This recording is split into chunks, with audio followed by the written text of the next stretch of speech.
In this video, we shall know about literature of the absurd. First of all, we shall know about the definition of the literature of the absurd.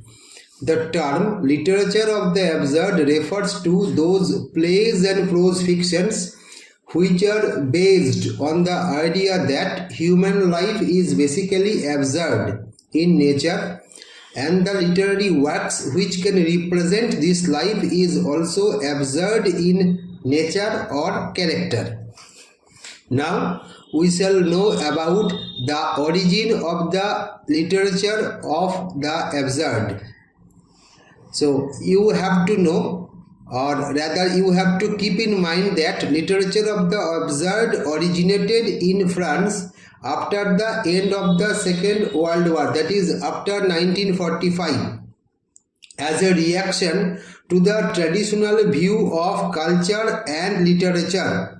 According to the traditional view of culture, life is organized and human beings are a part of it.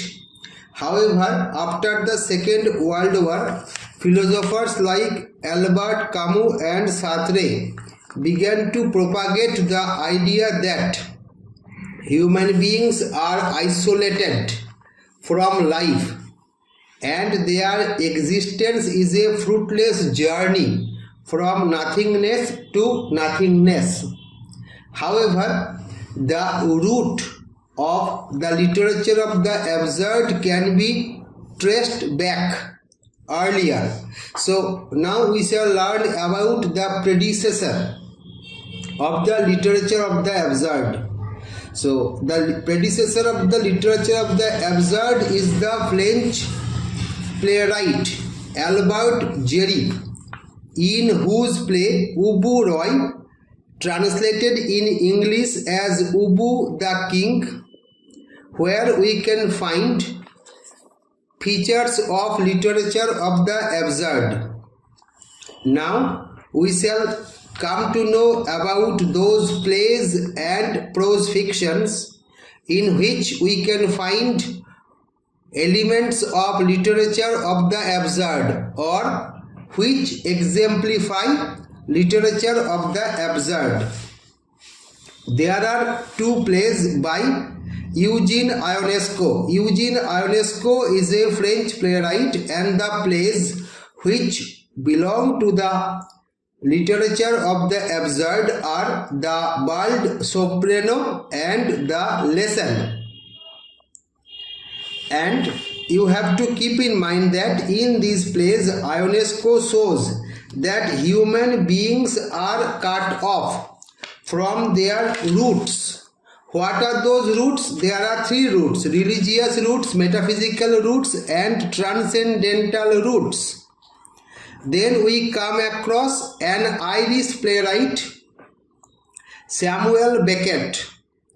His two plays, namely Waiting for Godot and Endgame, project the absurdity of life where no logic works.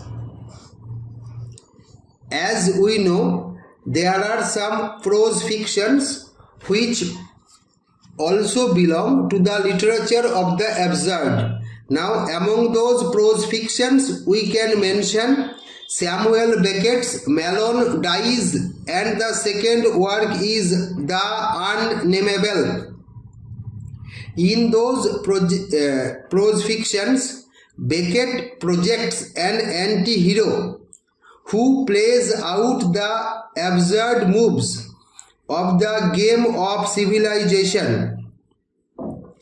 Among other writers belonging to or rather contributing to the literature of the absurd, we can mention the French playwright Jean Genet, the English playwright Harold Pinter, the American playwright Edward Albee, the English playwright Tom Stoppard, and many others.